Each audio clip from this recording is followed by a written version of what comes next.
That's what I mean. Also, Honorable Speaker, in the detailed revenue estimate of 2021, Code 29, there is this capital grants from foreign governments, where we were expected to receive 2.4 and 6.3, I believe is billion. So my question is whether, how far have we succeeded in at least receiving some of that?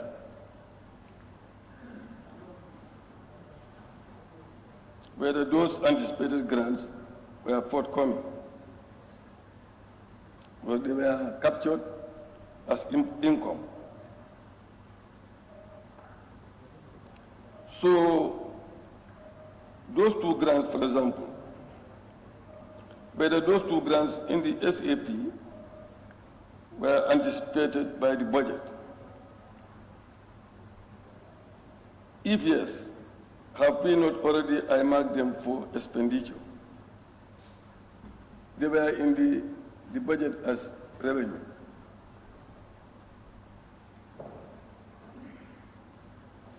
Honorable Speaker, what we are looking for is value for money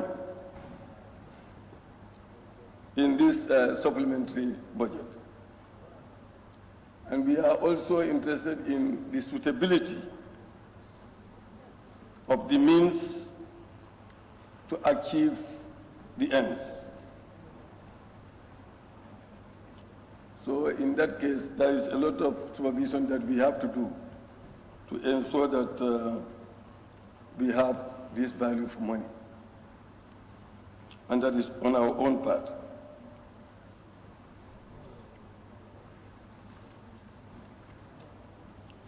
Honorable Speaker, we are all aware that we have limited resources. And because of that, we must make every effort to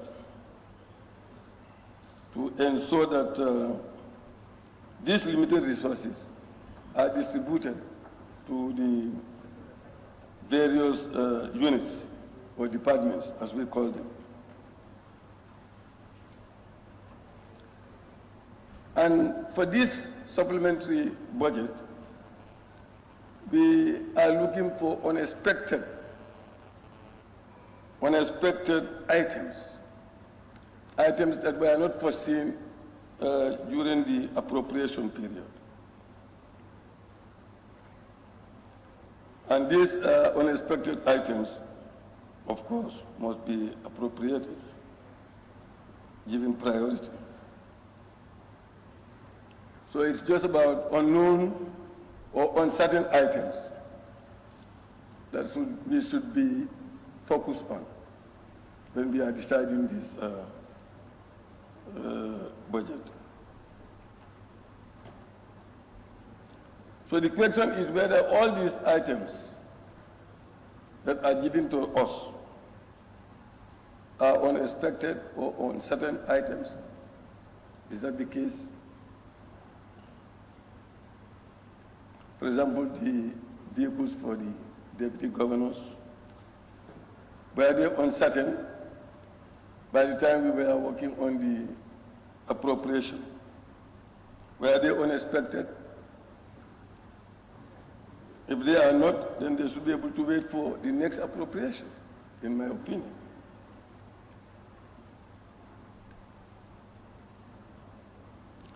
Honorable Speaker, I was looking at the various items and definitely appreciated the equipments that the Army is requesting to purchase. We've discussed this lengthily, and these are peacekeeping operations where we are going to spend only 10%. The amount there is only 10%. of what is required. And once they are deployed, then the income will continue to pay the rest and continue to benefit the country and continue to give income to our personnel. So this is big, this is investment. And if you look at all the items, it looks like this is the only major investment in the supplementary. So I believe it is important that we ensure that we don't lose this opportunity. Honorable Speaker, the request made by the health is also very important, and it will definitely impact on the lives of the rural people. You will not appreciate that until you visit Makamasire. It's meant for hard-to-reach communities. I don't know why people who are in the city are also clamoring for things that are meant for rural areas, hard-to-reach areas. That is the objective. It's mentioned here. It's for hard-to-reach areas. So it's not for every other area. However, what I did not see in the request, or I'm not so aware what efforts they are making, is the rehabilitation of the structures. I could remember we were talking about rehabilitation of the structures when 500 million was given to them, when COVID was pronounced in the early phase. What happened? As far as I'm concerned, I've not seen any rehabilitation in my area. And we were very concerned also that those major health centers that are pronounced major health centers should be given the due. They should not just be called major health centers when they don't have the facilities that will ensure that they are major health centers. For example, simple minor operations should be able to be conducted in those health centers. But they are like minor health centers. You will not know the difference between major and minor health centers, apart from the name. Honorable Speaker, Fodekunda is a minor health center, but it's having a cluster of so many villages and very hard to reach area. That whole area, I'm not sure the minister is here. I'm not sure whether there is any ambulance in that place. And it's very, very far from other areas. So that is something that we need to look at.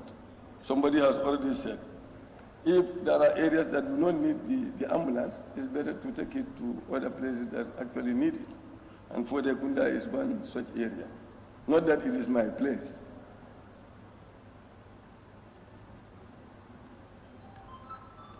Honorable Speaker, these ambulances are very important.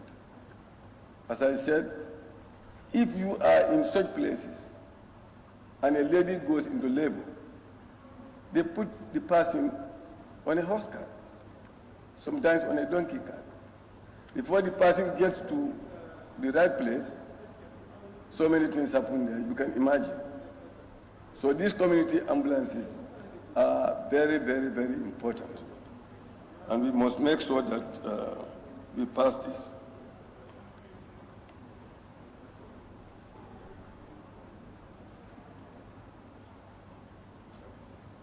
Honorable Speaker, there is a difference between the contingency captured in this budget and the contingency fund.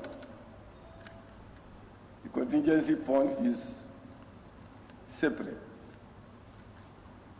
We have to establish that and put money there for any contingency that may come. This one is just put in the centralized services for any foreseen, it's just meant for the budget. But it's different from the fund itself.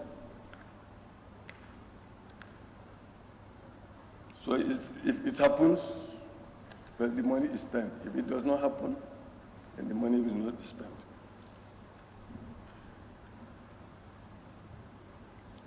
Now, when we come to the IEC, as somebody said, there are mixed messages. When we met the Minister of Finance, when we were scrutinizing the IEC bill, the election bill, the Minister informed us that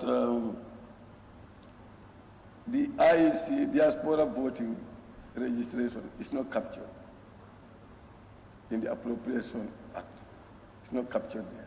That's the information that he gave us. And promised that when it comes to the SAP, he'll put money there for that. That's when we discussed. But when we met the IEC, what they told us is that money is not their problem, just like our Honorable nominated member Yakumba said. They said, it's not money. That is not their problem. They have money to do it. But their problem is the legality of doing it. One major problem they said, they highlighted, is they cannot carry all these ballot boxes to everywhere abroad. That is one of the major concerns. That because of token, that type of thing, they need an amendment to do that.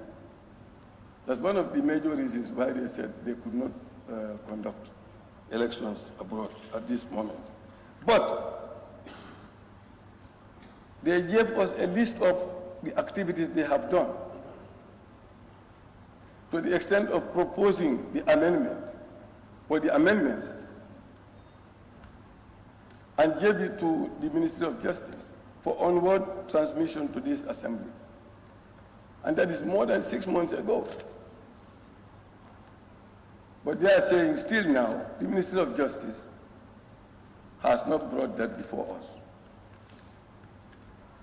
And it is this legal blockage or tussle or difficult challenge.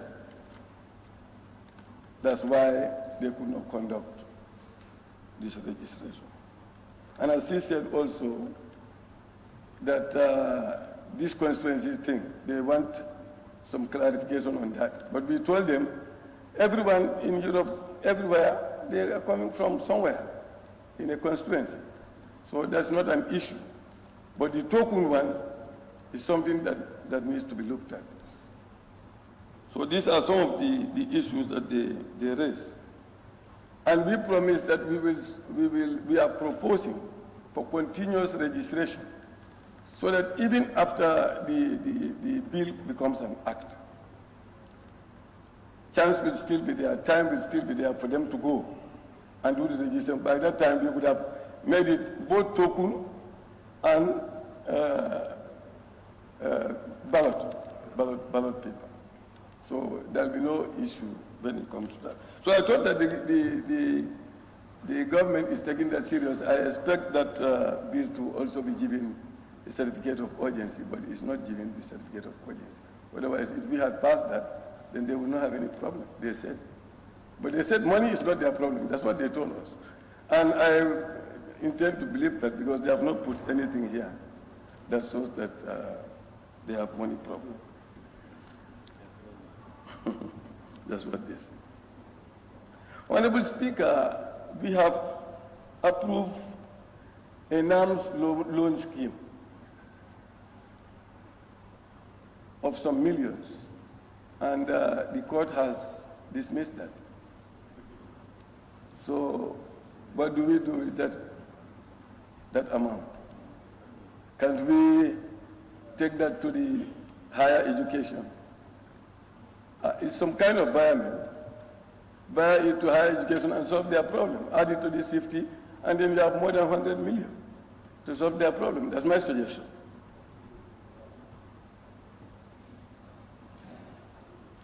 On that note, I thank you. Thank you very much. Thank you, Honorable Member. Honorable nominated Member Majanko.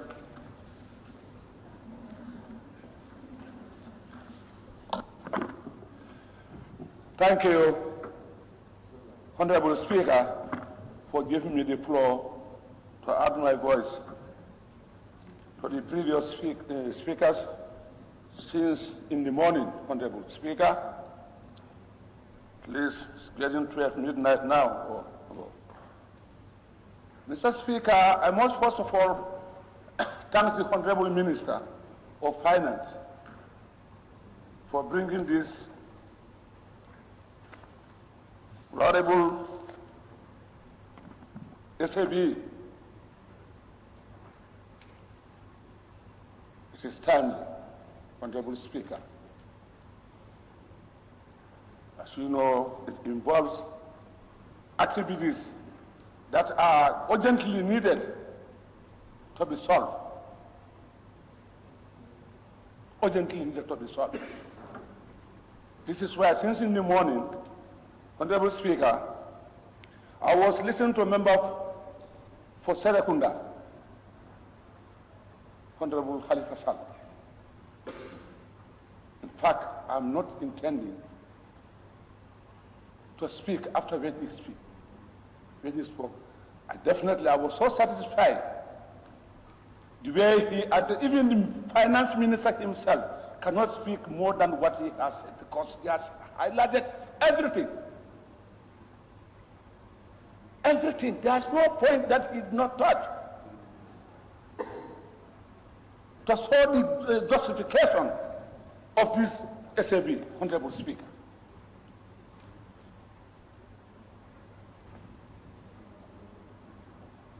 If one does not want to be otherwise to see the SAB in other angle, otherwise, member for Serekunda has shown everything. Nobody can speak here than what he has said, because he speaks his mind. As a true and a honest and experienced parliamentarian addressing the National Assembly. This is what we expect from every member representing the people of this nation.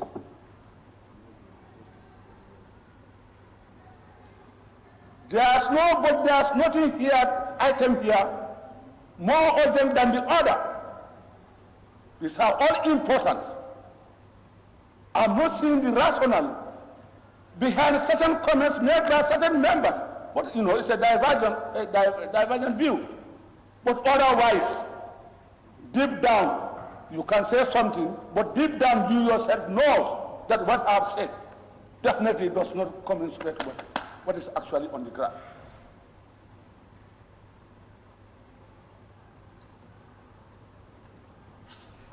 Mr. Speaker, I cannot just understand when some members will mention certain items that are not urgent. Like you talk about the UN peacekeeping. I was a security personnel. Just from school, I joined the security party. I know what a security is. At least I have a clue of idea about security. I served as an intelligent from my training school. And we all know the set of conditions in this country. Just 2-3 months ago, everybody said killing was rampant, breaking and all kinds of crimes.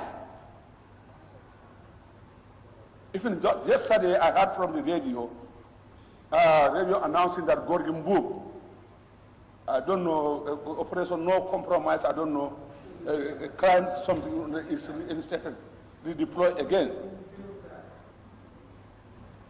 Or anti-crime. You see, because of the importance of this SAB, so that the security forces, more attention should be focused on them. Both the general duty and the armed forces. The armed forces. Honorable Speaker, I could remember in 1993, I was crying in Parliament.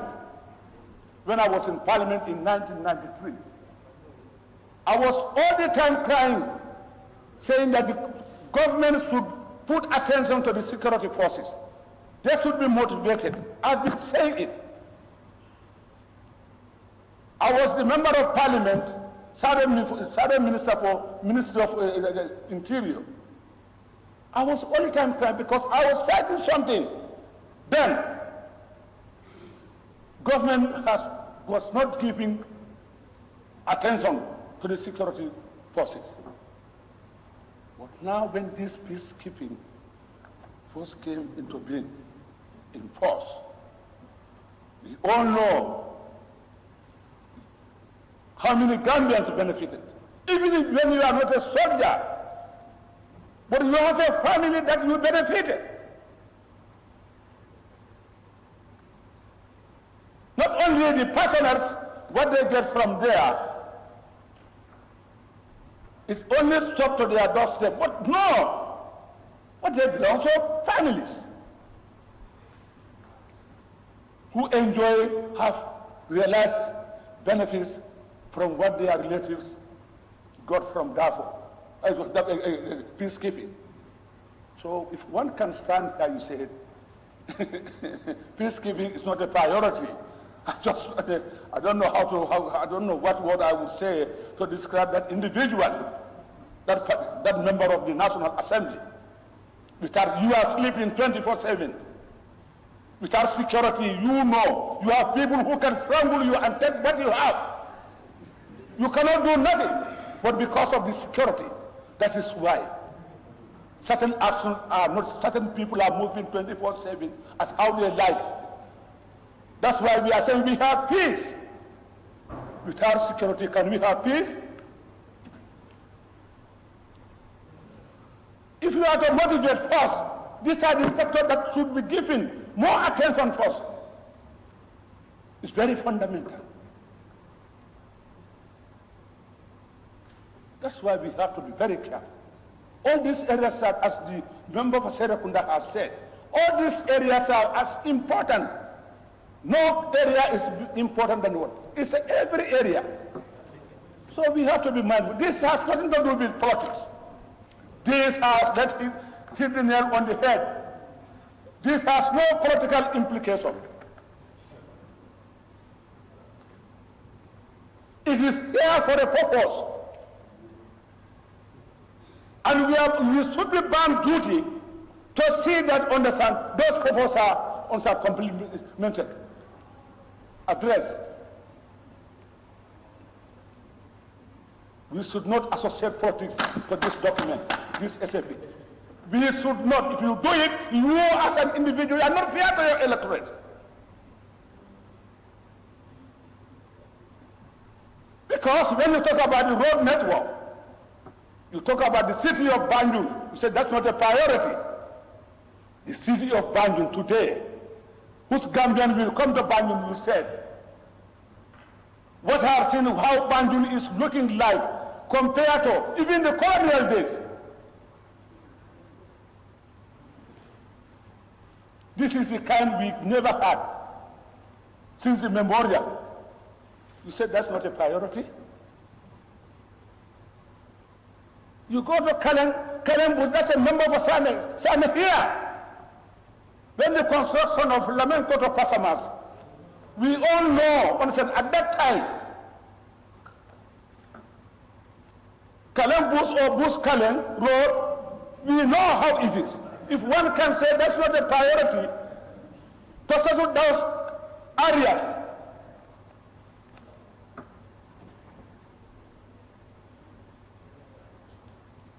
a contractor, Yoruba, Basse Yoruba, I don't know. You say that's not a priority? The electorate in that place, they have members of parliament there. They have members from Wuli and Sandu. Those who are saying that it's not a priority, they don't even know that area. That's why when I go there now, I remember compared to, then in the First Republic, you come to the Second Republic, and now up to even this the transitional government. Before that place is meant, we all know how it takes you 2 hours from Basel before you get to Yoruba. Kalembus, we know the member of Asami is here. We all know how that place is. But today, when you go there, it looks like you are living in London. Yes. It will become a history. So if that is the case, Honorable Speaker, I think, as I said before, I was not intending to speak. But, however, I must, as a member of the Coalition 2016, a stakeholder, I cannot just come a document of this kind without throwing 1 or 2 words.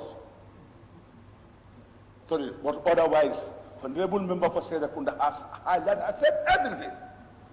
All areas are important. You come to justice, judiciary, it's important. A magistrate in a taxi with a criminal moving from point A to point B.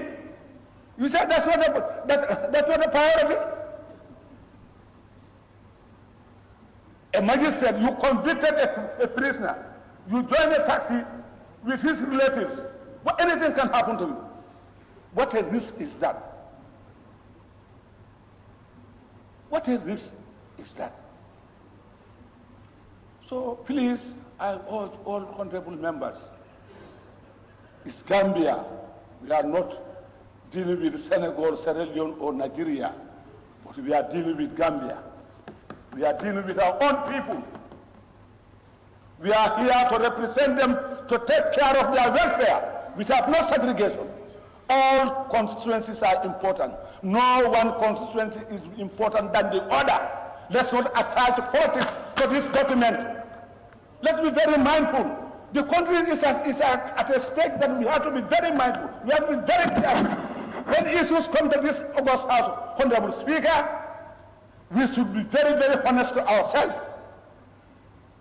As we are taking oath, we are voted in here by the electorate. So when we come to this house, we have to be honest. We have to fulfill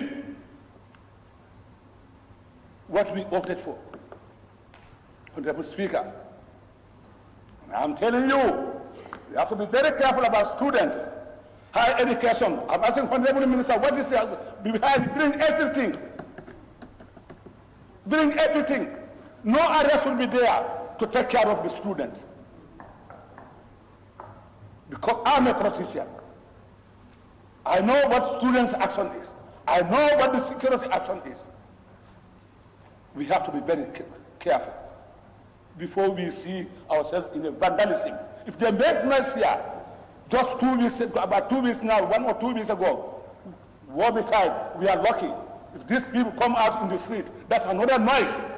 Please, let one not be behind to see that, praying that for that to happen. You want to attach that to the politics, honestly, you are making a mistake. You will never know whose life is going to lost there. Yourself or your child or my child. Let's be very mindful, let's be honest to Gambians, our electors. Honorable Speaker, that's the few words that I have to throw my way to the previous speakers. On that note, I beg to move. Thank you, Honorable Nominated Member. Honorable Member for Kiang East.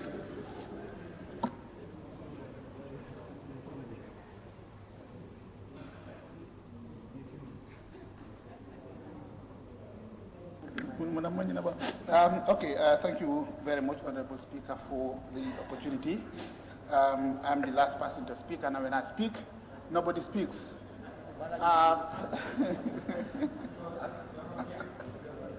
Yes. Okay.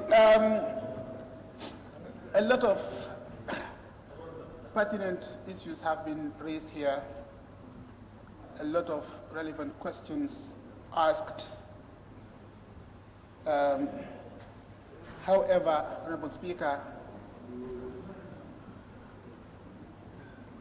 since I'm the last speaker, I cannot avoid repeating some of the things that have already been mentioned. But I will try as much as possible to limit myself to one or two areas which are really very close to my heart. I am going to speak on the higher education and basic education sectors because I am almost always involved in their activities. Supplementary appropriation bill that is under discussion, two important things we must not lose sight of. These are urgency and importance, the priority that is attached to each of these.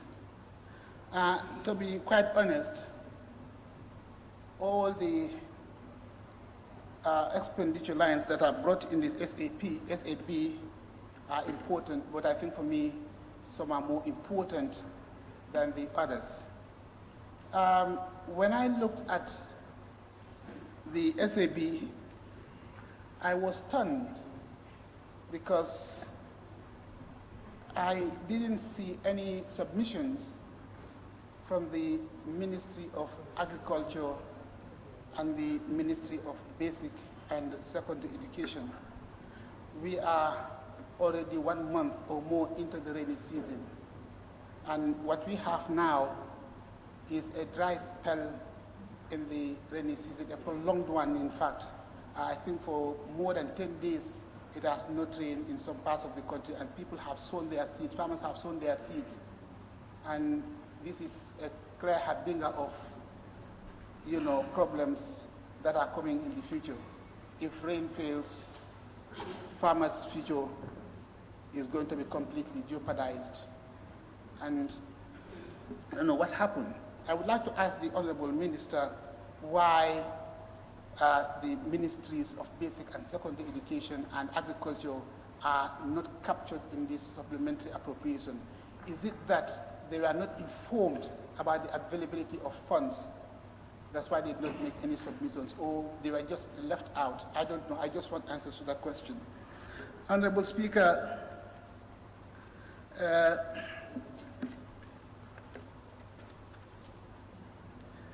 I think in all fairness, if we have limited resources, if we have limited funds, and we have a whole host of issues that should be taken care of by that fund, I think in all fairness, we should set our priorities right. We shouldn't just fall for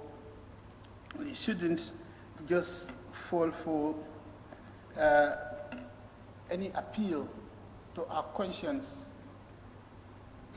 to support certain things when we have better priorities. Let me start with the Ministry of Basic and Secondary Education. I'll come to the Ministry of Higher Education later. My committee, which is the Education Select Committee, just concluded a school visit in regions 5 and 6. And the situations we found in those schools are appalling. Some of them have been mentioned.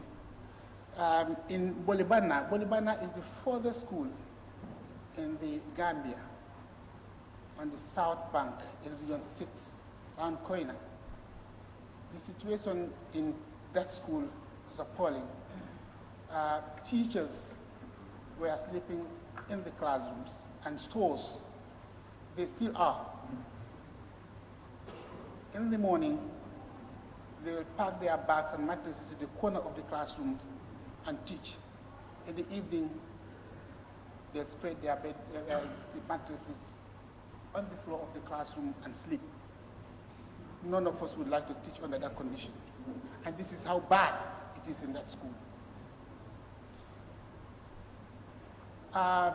In Saranjobo, in Jimara. Teachers there too are living in very bad conditions. No staff quarters. So teachers are forced to lodge with local boys. So when your host, they're sharing beds with them in the village. So when your host is not happy with you, by the time you come to bed, you find him sprawled on the bed so that you don't have any space to sleep on the bed. This is how bad it is in that school. There is no staff quarters, and teachers are forced to lodge with the village boys in their rooms. So if you're jatigi, if your host is not happy with you, well, you're in trouble. This is how bad the situation is. Armitage High School, of all the school, is in the most terrible conditions. We went around the school, to the student, to the dormitories, to the staff quarters. But we have received a report that a senior teacher with his family was cohabiting with a snake, a cobra, in the same room. Honorable Member for Sabah Sanjali will corroborate my story. The kind of housing that teachers in Armitage are living in, even a madman will not live in those conditions. Sakolikunda was not accessible by road. Schools have closed. They are opening in September, hopefully. And there are clear signs, there are clear indications that a lot of students out there are going to miss classes. Because one, teachers may not be able to report in time. Some teachers may even not want to go back. In fact, we have been told that some teachers are not going back because when they go, they wouldn't find a place to sleep. So this is how terrible the conditions are in those schools. And these kind of problems right across the country, in the provinces. Are we going to allow that kind of conditions to continue? Are we going to allow our teachers to continue living in those conditions, and yet we expect them to produce results? Is that possible, honorable members? So these are serious issues. And I want to submit, Honorable Speaker, that we start making plans to build or to start building staff quarters in the provinces, especially regions 5 and 6. We have made some little research, and we were told that a staff quarters hosting 10 teachers cost about $3.5 million. So if we are able to make some savings here today, I want to appeal to the Honorable House to allocate some funding to the Ministry of Basic and Secondary Education to start building staff quarters in the schools. Otherwise, a lot of children are going to miss out. These are Gambians. And remember, it is their fundamental right to education. All right.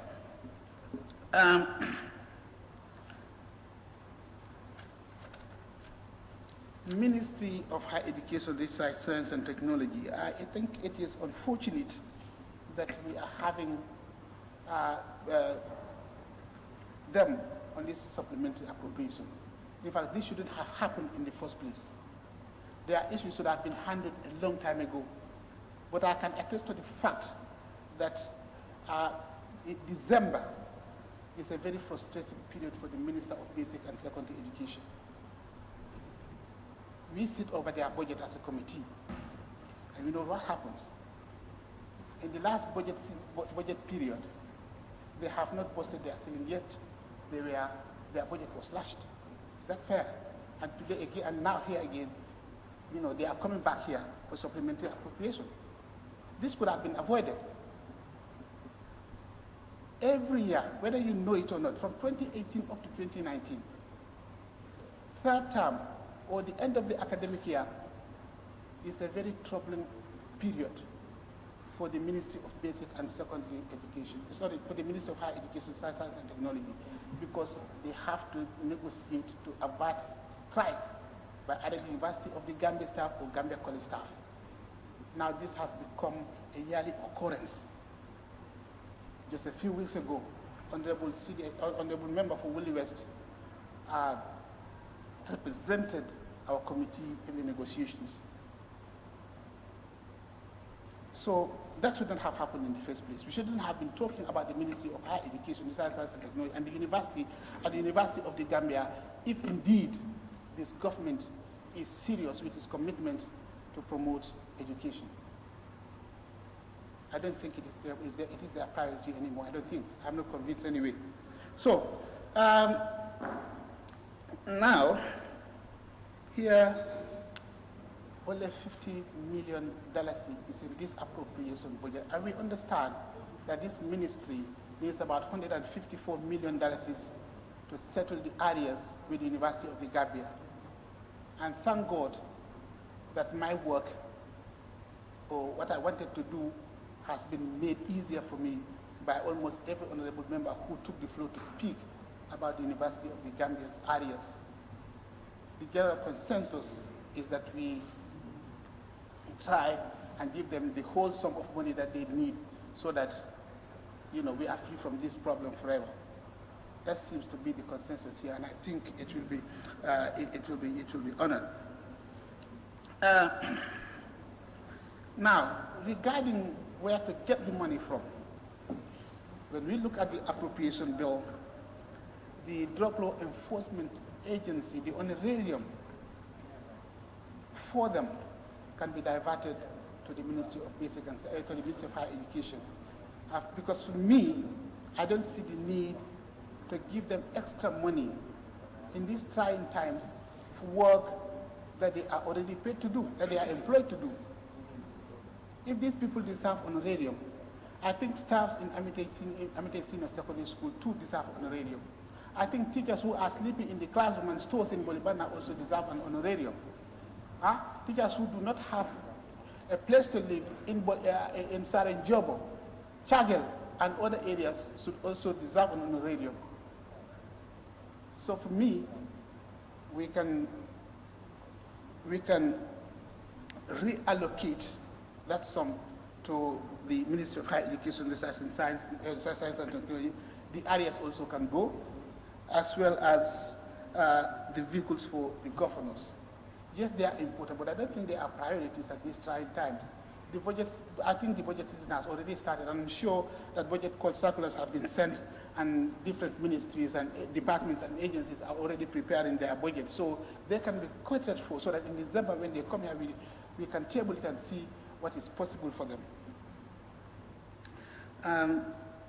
That's my submission. It's been a long day. I don't want to delay the results anymore. So, Honorable Speaker, I beg to sit down. Thank you.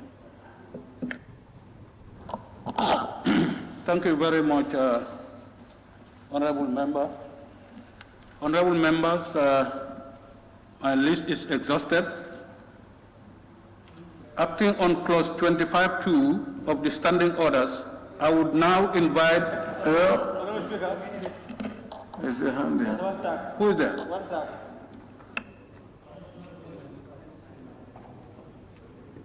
Nominated Yasin. Thank you very much, Honorable Chair. I've been raising my tag, but maybe I did not raise it high. But I'll be somehow as brief as possible. I want to thank the Minister for bringing this SAP. I just have few questions to ask, because as my Honorable Chair just mentioned, I really wanted to ask this question. That is the basic and secondary education. And then when it comes to higher education, is it that the university, because if you look at Gambia College, they also have problems. We went to all, and then we visited all the institutions and we saw how they are. The Gambia College, even their toilets are problems. There are problems everywhere in the college. And really what you are talking about, the university, is really obvious. And I want to ask, is it that because of this sit-down strike? Because this has been happening. Since time immemorial, this has been happening. Areas were owed to death, especially the university. And then When it comes to GRTS, GRTS have been struggling really. We have been struggling, but I think what happened to us was not our wish. We all knew how things were. But still now, GRTS is struggling. Even our bills, some people will come and say bill us, then after you come for your payment. But when we bill them and do their announcements and their commercials, it's always difficult for us to get back our payments. We always have to follow them. So I think what we have to do is to appropriate them, and then after, we make sure that they do the right thing. Because if two wrongs cannot be right, if GRTS is not doing what they are supposed to do, and we also are not doing what we are supposed to do, I think it's just only two wrongs. So the other thing that I want to talk about is health. Health. So what I see in health is only the ambulances. What about the testing areas where you know that the COVID-19, you know what it is doing? It is really disastrous in our country. So are you not thinking of adding more staff, and then we make sure that testing, for me testing is our problem, because we know that not in everywhere that testing is taking place. Go to the provinces. I know it is very difficult for them to have being tested, and we know the ratio. We know that the ratio is getting higher, but what are we doing about it? I think this should have been in the SAP, and I'm not saying it. So I don't want to keep you long in talking because the day is long, but I really want the minister to throw light on all this, because I really want him to tell us why only ambulances. It's true, they are very, very important. Ambulances are very important, but also testing kits, also testing areas, personnel, and you name them. Those are also very, very important, because if you look at COVID, for me, COVID is my concern. And I really want we see what we can do to make sure that we address these issues. On that note, I thank you, Madam Honorable Speaker. Thank you very much, Honorable Nominated Member. I think the list is exhausted now. Honorable Members, acting on clause 25(2) of the standing orders, I would now invite the ministers present to respond to issues raised by members before I call on the Honorable Minister of Finance and Economic Affairs to wind up the debate. So we'll start with the Minister of Higher Education, Research, Science and Technology. Honorable Minister.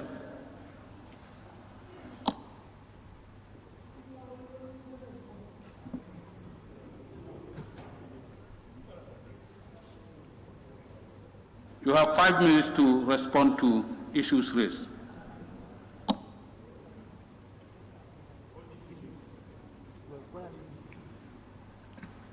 Thank you very much, Mr. Speaker. On the issue of Gambia College, there were some areas, but the areas were mostly bilateral with basic education, and they paid Gambia College something like $46 million, and we are still reconciling with them. So it's not so much from the central government as opposed to the basic education teachers that we are training. On the issue of higher education, I mean, it has been a recurring debt, and I have always been coming to the committee to explain our position. I think some members of the Education Committee will bear me witness during the last appropriation. It was not an easy dialogue for this, but I don't have the final say over this, so it became something that was carried forward. And it was also something that I took up with the minister at the bilateral level, and we've been talking about it. And I understand the constraints of the fiscal space, but also there are priorities within priorities. And the higher education, if you get higher education wrong, then you get the whole citizenry wrong. because they train everybody, including parliamentarians, including himself, who was trained by higher education. So I think he should be grateful to higher education and return thanks to higher education by making sure that he cleared the areas of higher education. Thank you so much. Thank you, Honorable Minister. I now call on the Honorable Minister for Interior.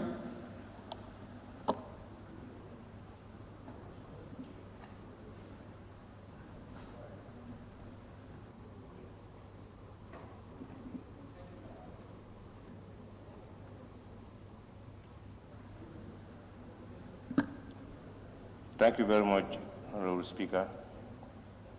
I think I have two corrections that are asked. One was asked by the Honorable Member for Bunduka Kunda regarding what happened to the seized drugs. And it appears that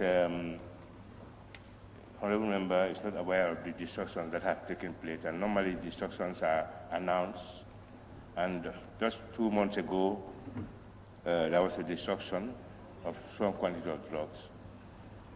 But drugs are normally destroyed upon the order of the court, upon the completion of the case. So you cannot destroy drugs pending trial. The other correction comes from Member of Parliament for Lower Nyomi. He asks about the fines and the sort of violation of COVID restrictions. Where are they paid to?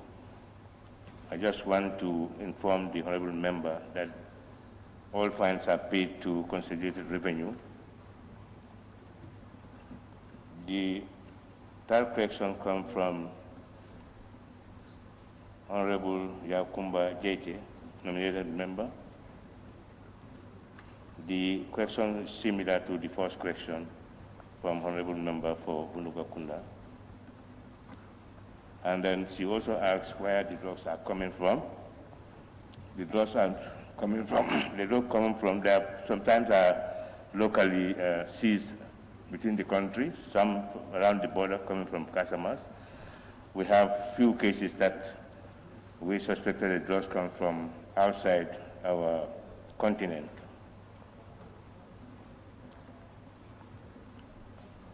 Another member, Sane Mentelen, made a request for vehicle for food PIU.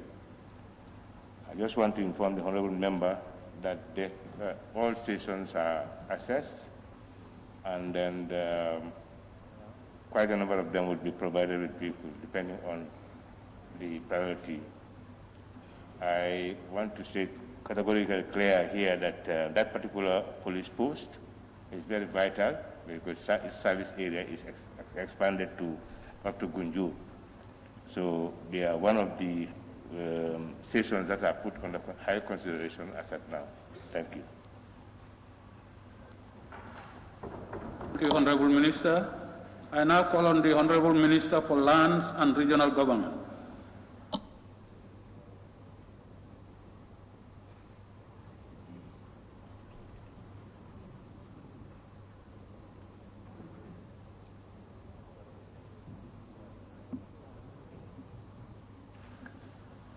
Thank you, Mr. Speaker. I think I'll be the shortest of all the ministers. I just wanted to make clarification.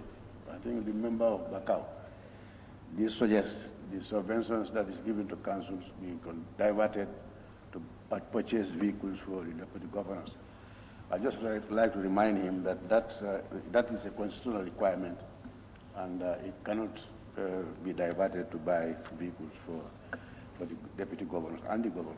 The request here is for a vehicle for a governor at the North Bank region and to replace the current fleet of vehicles that have been allocated to deputy governors, which are almost off the road to be replaced. But if we go to the committee stage, hopefully if I have the opportunity, I'll be able to convince members to approve that item. And I also I think I remember somebody did mention that the governors are appointed by the office of the president. Yes, they are. But operationally, they are under the Ministry of Lands. That's why we are here to justify why the item under the SAP should be approved. Thank you, Mr. Speaker. Thank you. I now call on the Honorable Minister for Information and Communication.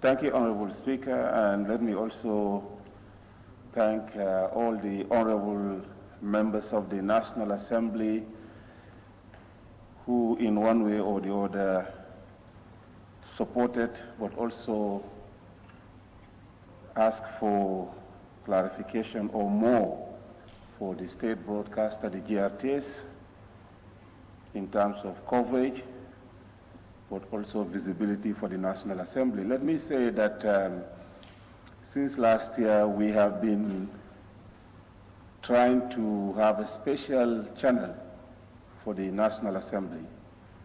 This is possible, and it is going to be a channel specifically for the National Assembly. I have already asked the Director General of the GRTS to include the multiplexers in this request so that that can be made possible to ensure that the necessary visibility is given to the proceedings of the National Assembly. It has always been the intention that when the migration happened, the GRTS was supposed to operate 5 different channels, and one of the channels was going to be the National Assembly, and I hope the GG had already made a discussion with the Director of Technical Services at the GRTS. Interestingly, they were meeting at their committees to look at what could be done, provided that this request is approved. I wish that the members can look at the budget in total and see what could be done, because in it we want to buy 4 new transmitters for the TV, the analog broadcasting transmitters, so that those who cannot afford the set-top boxes can continue to watch GRTS on analog to do simulcasting until the timing or the phasing out of the analog broadcasting around the world by the ITU, the International Telecoms Union. So really, this will be really essential so that those in the URR and the CRR North and the MBR would now be able to have GRTS on terrestrial, because we want to buy additional 3 new TV transmitters from this. And in addition, we also want to buy 8 new transmitters for the radios to replace the existing 5, but also add 3 more in the north, in the northern part of the country, because you will see that most of those people around the Kaurs going towards the Woolies, they rely on Senegalese radio stations, and I think this is extremely important that that is done. But as part of those modernization efforts, this is one of the processes. We want to replace the entire studios at Radio Gambia, the 2 studios there, and that will mean that the modernization phases for the radio would either be completed or at least more than 3/4 actually done. So this is extremely very important. But also, even for the National Assembly to have its own channel, you need cameras, and that is why in this you will see that we want to buy 10 cameras, so that those cameras, if the channel is there, you will have them permanently in the assembly, and anytime there are committee meetings or meetings like this, they'll be covered live on the GRTS, National Assembly channel. And this is doable because all what we need to buy is a multiplexer to be able to differentiate the channels.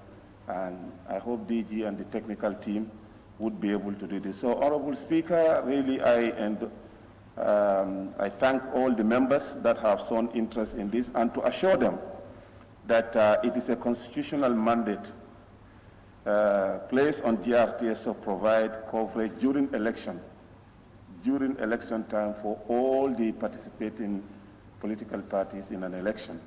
And in that time, in fact, it is not even the GRTS, but the IEC that takes control of the allocation of airtime to all the political parties. Right now, the institution is constrained. We are not able to do, even for the essential news services, much more some of the demands that are being asked, upon the institution. So I want to thank all of you and to once again ask for a consideration for the GRTS so that those in the rural areas can also feel part of the overall efforts that are going on, and they can know exactly what the government is doing on their behalf through the radio and television. Thank you. Honorable Minister. Honorable Minister for Health. You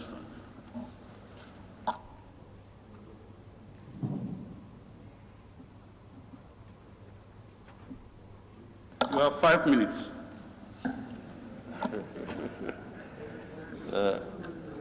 Thank you very much, Honorable Speaker. Distinguished Honorable Speaker, Honorable National Assembly members. Mr. Speaker, the number of comments we have to talk on, even 30 minutes probably will not be able to, but that shows the complexity of the health sector. But we'll try our best to deal with them quickly to save time.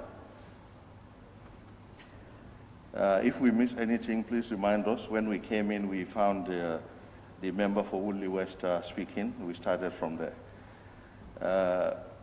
His comments, as I got, were regards to COVID-19 pandemic and the input, the investment in it. Certainly, the COVID-19 pandemic has taken another dimension. We all know, we've been hearing and we've been talking about it. There is another wave which is started, and it is believed to be the third wave, as it is happening in other countries. And the difficult one about this particular one is that there is a mutation of the original COVID, the coronavirus. Now we have what we call the Delta strain. This strain, of course, viruses too want to survive. They want to continue infecting people. That's what we know, evolution. And to be able to do that, they try to also adapt and become more infectious so that they infect more people. And this virus, this particular strain, that's what it is doing. It tends to infect more people. Transmission is easier, and it seems to also be more deadly than the original strain. And Gambia, we now having the Delta strain. 70% of the samples that have been sequenced are the Delta strain. That's what we have now. And before we wrap up, we're going to make an appeal because it is very serious and we are very, very concerned. We're doing quite a lot as I answer some of the questions with regards to COVID-19 pandemic. We have a treatment center that is the former Devan Center, which is our main COVID-19 treatment center. Yes, the place had been renovated. It is improved quite a lot. The standards are high to what we had before. Yes, there are challenges with regards to manpower, and resources are certainly never enough. But we are each day strengthening our preparedness. We are each day strengthening our response, because it's a dynamic process. It's not stagnant in the sense that you think you've done all and we fold our arms. Each day we are learning, each day we are running around to make sure that things work well. But with regards to the functionality of the structure, oxygen is available, contrary to what people say. We've not run out of oxygen. That would have been a big challenge, which you would have heard about. We would have come to you all to put our heads together to find a solution. So sometimes it's strange how the messages like this get across, but I had it myself, so we've had oxygen. Yes, the supply is a single source, that's Banjul oxygen. So we are concerned because if a nation depends on one source of such an essential commodity, if they have challenges, what do we do? And those challenges had happened in the past, some years ago, that we had to import from a neighboring country, and that was very, very difficult. So what we are doing as a ministry, we are engaging with the partners because we know also resources are limited. But the way forward is to get our own oxygen plants in the health sector. And I'm happy to inform you that the partners have taken those commitments. We are getting 3 brand new oxygen generators, inshallah, very soon, through partner support. One is going to be at Ndeban, one at Edward Francis Small Teaching Hospital, and the other at Bansang General Hospital. These are going to be generating oxygen, and they're going to be connected to a pipe system in the health facilities so that we do not use cylinders. But these machines will have the ability to fill in cylinders that will be taken to smaller facilities for their oxygen need. So this will be coming soon, and we'll let you know. I also had mentioned Biam Hospital, I was told. Biam is one of the hospitals that is very strategically located and as important as the other hospitals, but the catchment area is quite big. So with support from the World Bank, the Biam Hospital, Brikamaba and Basse health facilities are going to be entirely renovated. An assessment has already been made, and they are now looking at the details to fine-tune, and World Bank is funding that entirely through our engagement with them. So very soon that will be done. The ambulances to the health facilities. Well, thank you. We thank you all for supporting the idea. I think ambulances are essential, very, very essential. We have seen, probably I'll talk about the ambulances as a whole because they came at various points just to save time. The request actually has been coming from the communities and from your own honorable selves with regards to challenges that your constituents have been having in getting to health facilities. Building a health facility that looks like a hotel is one thing, but people getting to that facility is also a very important step. How do they get to those facilities without ambulances? I'm sure the honorable members, you ferry more people to the facilities than any citizen in this country with your vehicles, because when they have challenges, they run to you. We've all been doing that. We've been delivering in vehicles. It is a big challenge, and it's not sustainable. They come at odd times. But the point is, there are some towns where there's nobody even with a vehicle. And those people also are human beings, Gambians, who need to get to health facilities. Now, I'm going to give you 2 very recent examples. I'm happy the honorable member for Central Badibu was, okay, he's out now. But we went to Nauleru. Nauleru, now the community, we gathered, and the bad companion there narrated the story. She was taking a pregnant woman to a health facility at night on a horse cart. Unfortunately, they got attacked by wolves. Now, the horse itself was so afraid, it started running at full speed, now with a pregnant woman and her companion on the back of a donkey cart on a bush path. You can imagine what could happen to that woman. Similarly, in Kerr, a similar one, those ones also, this one on a donkey cart now, they got attacked, so they had to go back, and the woman ended up delivering at home. These are the realities. One of them recently was in Kiang. Unfortunately, Kiang and Badibu are getting these problems, so they cancel out. But this was within this month. A woman was to be transported to a health facility. They got to a donkey cart. Before they could put her on the donkey cart, the baby fell. Now, but they tried and put her on the donkey cart. They didn't know it was a twin pregnancy. The other one delivered on the donkey cart and died. These are the realities. Now, in Southern Combo here, a gentleman working in Banjul, the wife said to him, She was feeling labor pains. The man said, wait for me, don't move an inch, I'm coming. Entered the traffic, 2 hours to get to the village.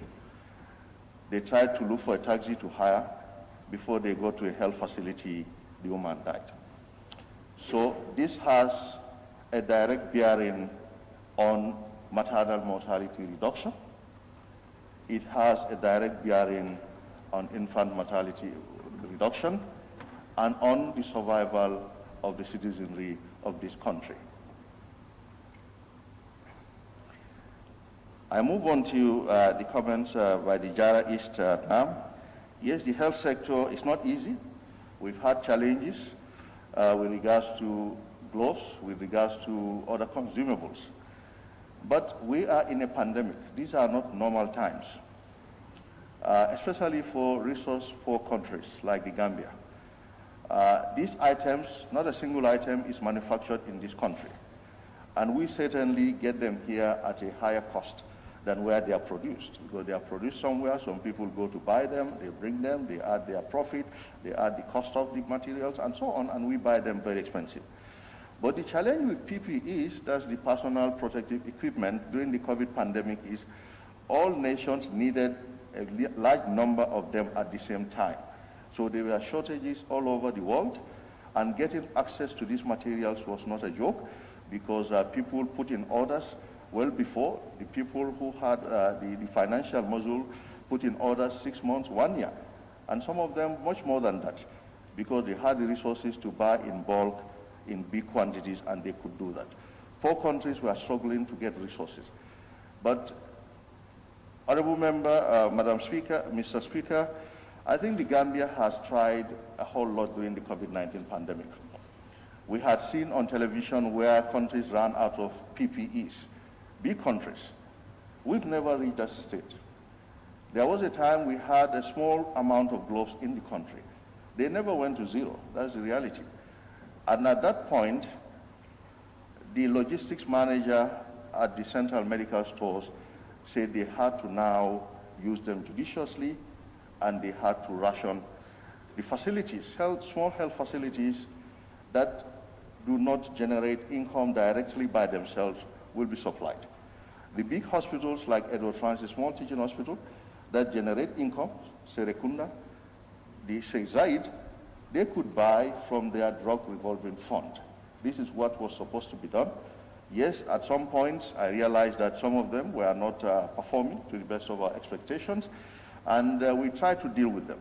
But sometimes it is a human kind of behavior, which unfortunately is taking too long to change. Yesterday I was at Edward Francis Small Teaching Hospital myself, and coincidentally a student called me. She was being posted at the A&E and said to me there are no gloves at the A&E. And I was furious because I know at the CMS in Kotu there are gloves.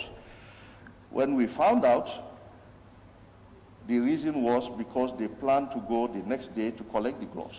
So the gloves got finished. Nobody thought of going today to replenish that supply. Sometimes it's as simple as those. And it's not acceptable. Each person, every unit has a head, every facility has a head, and every unit in the facilities have a head. And inshallah will ensure that everybody does what he's supposed to do. The health sector itself probably is one of the most complex sectors. We can build a classroom, and then now classrooms are getting electricity and fans and so on, but that was not the case. But the health sector, we have the structure. We have to equip the facility. We have to manage with competent people, and it must get electricity 24 hours. Honourable Minister, you have 2 minutes. Okay, sir. It has to get electricity 24 hours, 24/7, 7 days a week. And apart from that, it needs the drugs, it needs the consumables to function non-stop throughout the year. And that is expensive. Healthcare delivery is not cheap. Why are our health facilities the way they are? Just the way our streets are. We've not been able to fix all our streets, our roads. We've not been able to put taps everywhere. We've not been able to put boreholes everywhere. It is the same reflection of what is happening in the health sector. It is resources. If we get the resources, the health sector will be in a better place. But nonetheless, a lot is being done. A lot of refurbishment is being done, renovation, expansion. You've seen in the newspapers, the renovation of Edward Francis Small Teaching Hospital is coming on, building of new facilities, provision of more and more equipment. So a lot is happening in the health sector. Of course, nation building is not easy. As you come out before a lot of these issues fully materialize, the impact will not be seen, but they are coming up, and very soon the story will be a different thing altogether here, because you'll be seeing a whole lot of output from the health sector. Now, resources, what we get from the start is not enough, and I'm happy that we've all noticed that.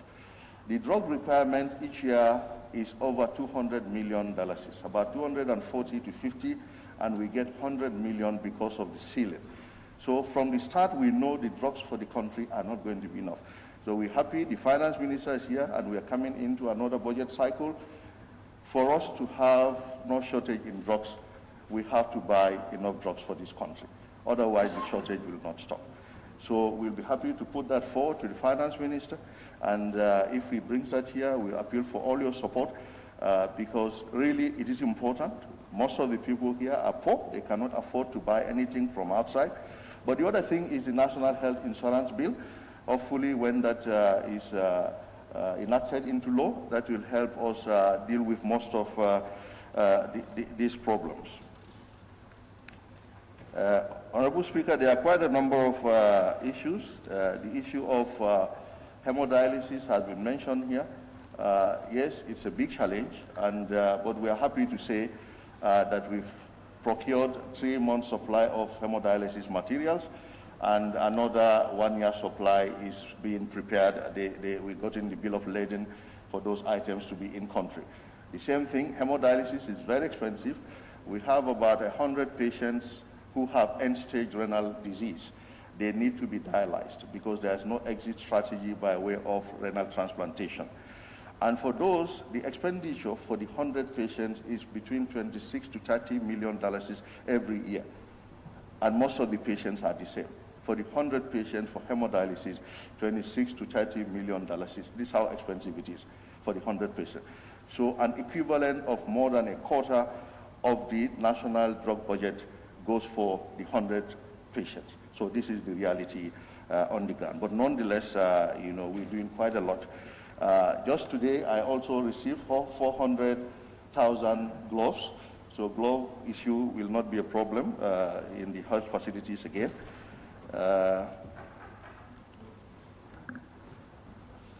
Honorable Speaker, well, if I can continue, but otherwise I can take a break from here. There are quite a number of issues also raised by the honorable members.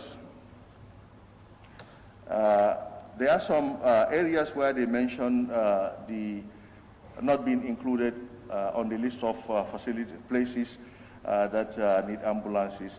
Chalending is one, even Fajikunda will also get, Kerr will get, and quite a number, because apart from them, there are about 10. The numbers we have is, the total is 60, and the extra 10 is to fill in those gaps. So there are going to be some extra ambulances for us to be able to distribute adequately. Yeah, and Jara centers, yes. Jara center, yes, sir. Yes. So the issue of Riders for Health also came, and I think it keeps on coming back and forth.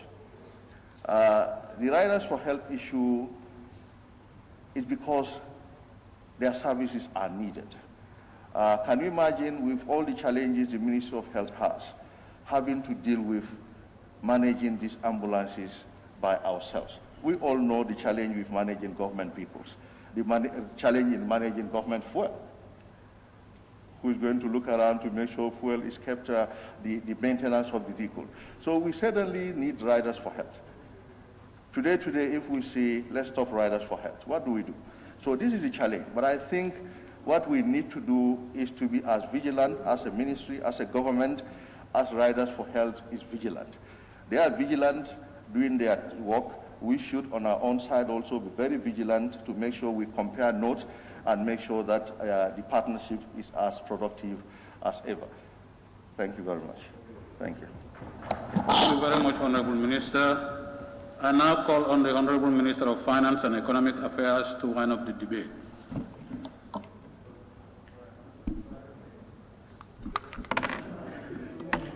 Thank you very much, Honorable Speaker.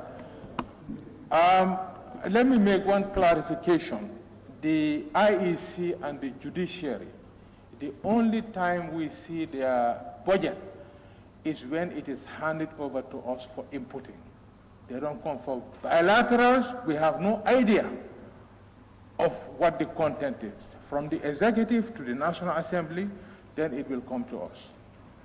This is why we were surprised when we saw a headline talking about the minister misleading the National Assembly. It's unfortunate, but that is history. I was invited to a committee meeting here just to maybe advise. And I was asked, when we look at the budget, and Honorable Mbow, we didn't see any line item on diaspora voting. How can you explain something that you have? I said, there is nothing here for diaspora voting. They said, what can you advise? I said, the only advice I have, because you cannot via, is SAP. And this is why the amount that was taken off from the budget 2021, that's why we are coming in for the SAP. So I just want to make it clear. We have no idea, we have never discussed anything about diaspora because we don't have the mandate, we don't have the authority, and we stay away from it. As it is submitted, we input it, period. I want to make that publicly clear, and we are on record that it is not the mandate of the Ministry of Finance. From here, we input it, period. The other thing I wanted to explain, government procedures. Number one, the issue about expenditure. We cannot spend unless we are authorized by the National Assembly. Some of the issues of areas are technical. Some of the contractors, the speed at which they work, we can only confirm if at all a certificate is issued through the Ministry of Works, certified by a consultant. That is the time that it is handed over to us. Does it mean that we have to pay immediately? No. We have to look at the budget, whether it is there or not, or whether it's been exhausted. Insufficient funds. If there are insufficient funds, there is no way, because the system is structured in a way that it will be rejected. So you cannot spend something that you don't have. And the way we approach, the way we operate is on a cash plan every month. When I come here during our budget bilaterals, we have planned expenditure and revenue items from January to December, but there is nothing in the coffers. It depends on the revenue that we earn. Then from there, we come with the cash management. And I think the clerk of the House of the National Assembly is aware that sometimes if the revenue is not there, we cannot give it to you, period. Depending on the activity report that is submitted to the Ministry of Finance, because what I am trying to come to the issue of whether this money that we are expecting, the money from BP is in the account or not. I brought the Energy Minister to the committee meeting on Monday with evidence, documentary evidence, that everything is finalized, the money is coming anytime from now. Is it right now in the account? No. But that evidence alone is enough for us to proceed that the money is definitely coming. That one is a letter, both the exchanges and the final offer. The initial negotiation was $28 million US. By the time we went back, they told us now it is $30 million. You know, they have very good negotiating skills. Then, I'm just trying to explain the reason that I can explain at the committee level, why we had to withdraw the EU money. Because we want to make sure we cannot reveal to the Assembly something that is not there. That is why the $30 million we just take the central bank rate by 5, is 1.5 billion. We were expecting AFDB budget support, but the indications were we don't know whether it will be in the fourth quarter or first quarter of 2022. I decided to say no. If that uncertainty is there, we would rather now replace it with the EU money that was not there, so that it will cancel out. That is why we said now it is fair just to put there the 1.5 with the authorization of the National Assembly, because borrowing, if we were going to go all the way to December, then we will be subjected to borrowing. Because of that uncertainty, we cannot operate in an environment of uncertainty in a time of pandemic, because up to now, we don't know what our next month revenue is going to be. That we cannot predict. So we are being very, it's like walking on a landmine field, because we don't know exactly tomorrow what will happen. The menu changes every day. So the way we manage is predictability, reliability, and certainty. The contractors, we owe them money. When these certificates are submitted, evident, and we did not pay them, they will take us to court. And if they take us to court, it is the responsibility of government to make sure, and image-wise, it's not even good. So if you give a contractor 1 year or 2 years to do a job, he decided to fast-track it and do it in a year, give you the certificate, what will you do? Only if you have it, you will be able to pay. But as far as we are concerned, with that certification, does not automatically guarantee payment. If the revenue is not there, there is nothing that we can do. So let me just go into, number one, I just want to re-echo and to reaffirm, we have not done anything illegal.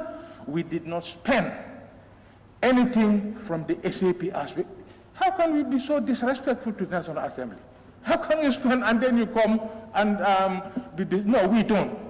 I think from 2018, I have said it very clear that my relationship with the National Assembly, and I think it's been evident, I want to make sure we are as transparent as possible.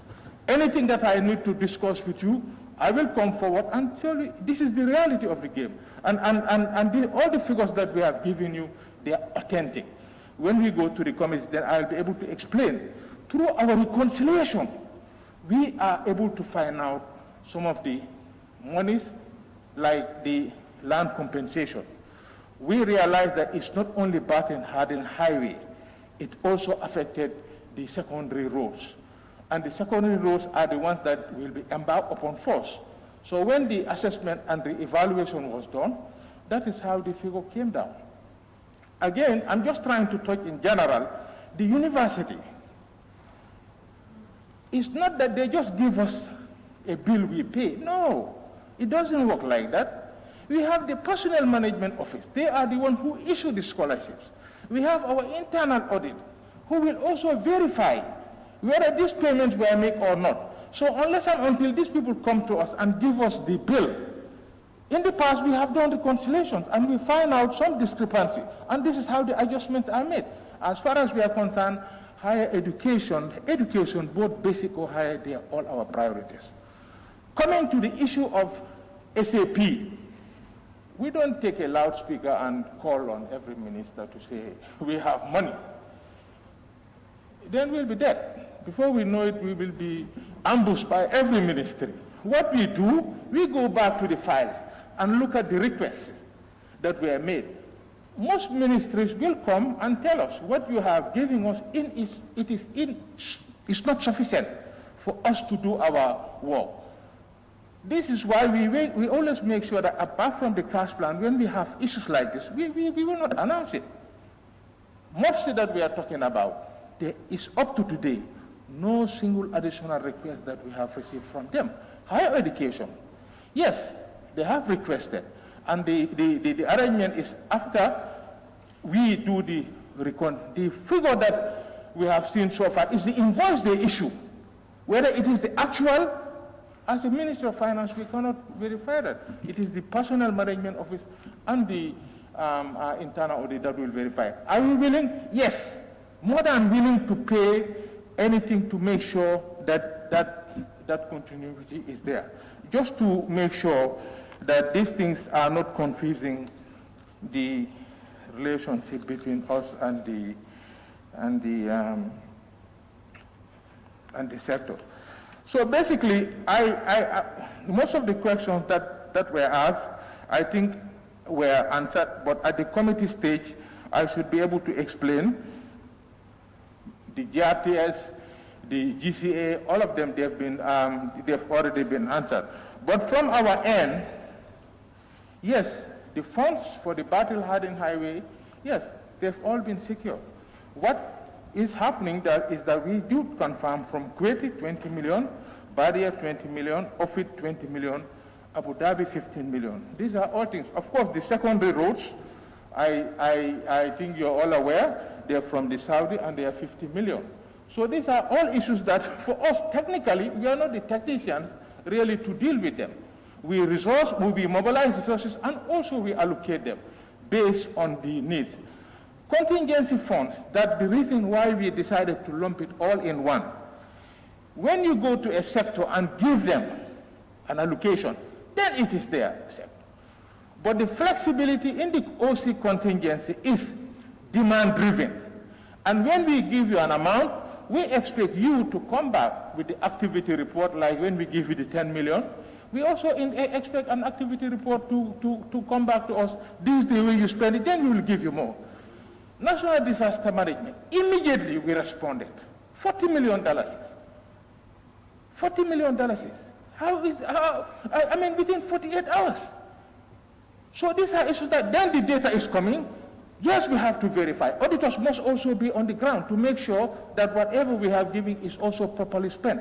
So the operation of government is totally different. The checks and balances are there. The Ministry of Finance is not the final decision maker.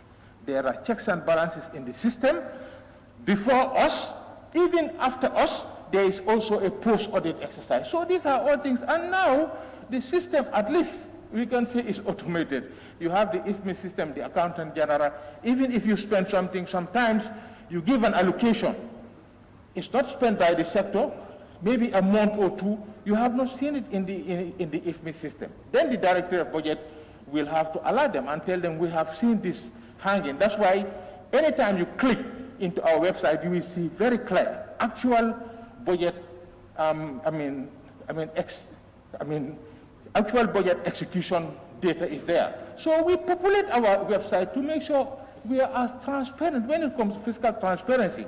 I don't think anybody can doubt us on those things. So I just want to make sure that some of the issues that were raised, the judiciary, I cannot stand up for them, but the information that was given to us on Monday by the Judiciary Secretary about the vehicles, Honorable Member from Serakunda this morning explained everything in detail as if he was there, but exactly, it was like verbatim, exactly what the Judiciary Secretary was explaining, that's what he explained to us this morning. So training is continuous.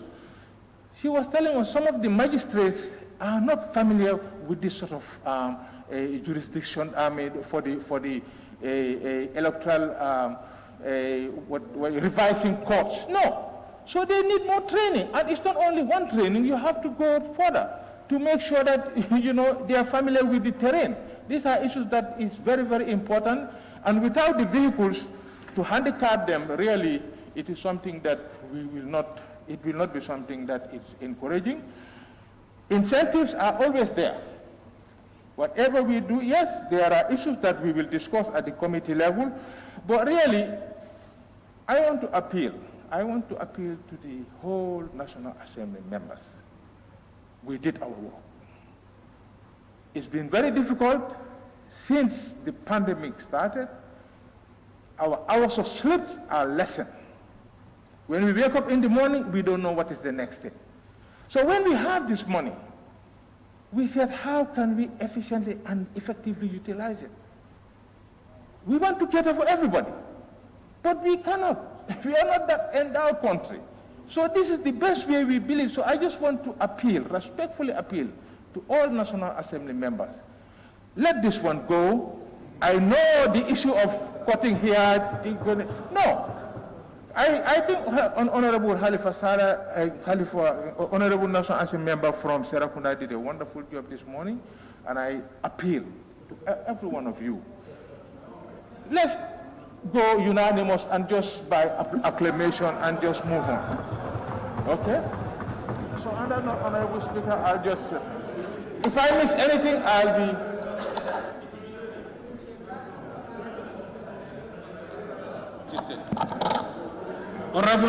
Honorable members, at this juncture, I want to rely on clause 13 of the standing orders to suspend the session for 10 minutes. Because we're going to the committee of the whole house so that we can do everything when we come back before 3 o'clock in the morning. So let's suspend for 10 minutes and then we come back. The session is suspended.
Love like fire. Wow.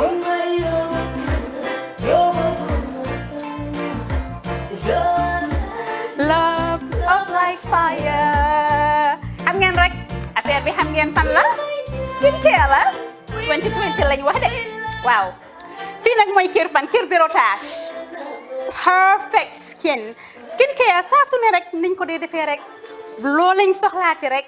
Maanaam bu ngeen am problème ci seen skin yéen xam ngeen fan la fii ngeen di ñëw suma xarit yeeg am di jàmm yi nga xam ne taas daf lañ sonaloon xam nga doon xeesal ba la ka xum éneew ma lañ ko nag waaye just in case comme ni ko gars yi di waxee rek en cas just in case loolu xew xam ngeen fi ngeen di ñëw fii ngeen di ñëw skincare plus si yu baax rek la ñoo dox nag ay baax rek fu ne la ñoo dem ci réew mi di lañ indi rek nag products yu baax du Paris du Italie du USA du fi mu nekk nii sax boole nañ ci nag Sweden fu nekk lañ leen a indilee products bu dee tamit nag da nga ñuul rek ñu lay jamaa natural beauty that melanin dripping we do have stuff for you as well emuñ si skincare products rek ñu ngi ci cuub yi tamit fu ne la ñoo jaar in fact sax last commercial bi ñu defoon waxuñ leen woon dañoo dox ci ay kawar 9A grade rek nag waaw we do have bundles as well hair si lu ne la ñoo dox ñun ñu ngi ci rafetal jigéen rek luy taaral jigéen rek waaw boo leen di tukki tamit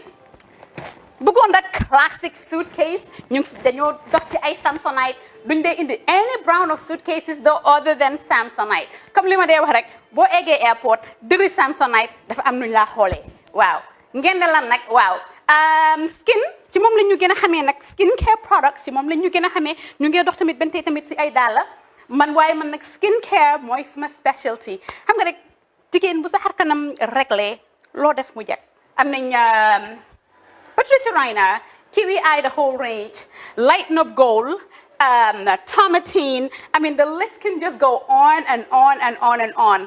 Lépp loo xam ne rek luy taaral jigéen la ci yooyu rek la ñoo dox. Skincare plus nag emuñ si Gambia rek ñu ngi United States ñu ngi Gambia fii ba pare bu dee yaa ngi anywhere in Europe mun nañ la ko mail within 3 days rek ñetti fan rek nga jot say diw emuñ si loolu rek dañ laa consult tamit balaa ñu laa jaay diw dinañ def a free consultation pour wax la rek exactly li nga xam ne moo méngoo ak sa kanam dinañ leen wax tamit ne rek am nañ perfumes, you know, fragrances, men's shirts, accessories.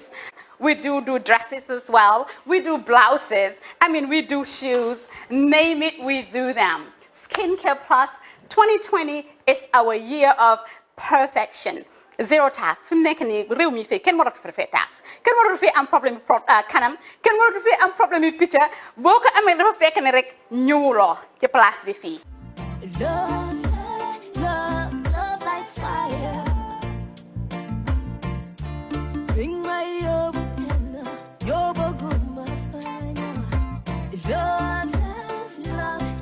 like fire.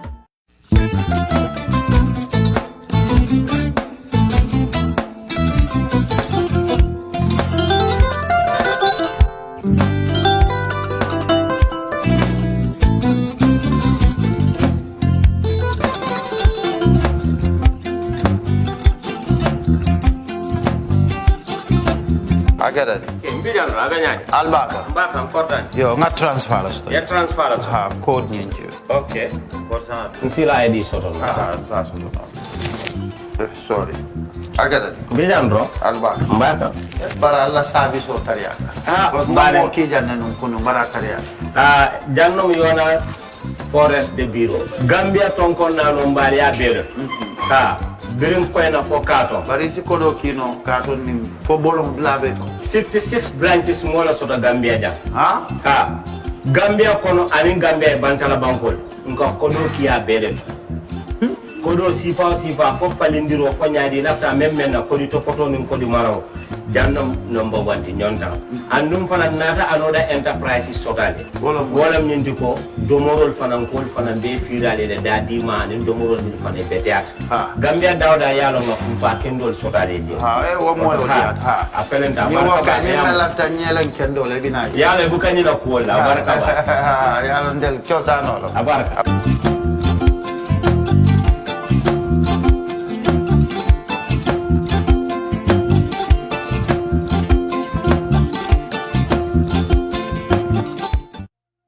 We live in a day and age where technology is creating a world without borders, filled with unlimited potential to improve the lives of the people around us.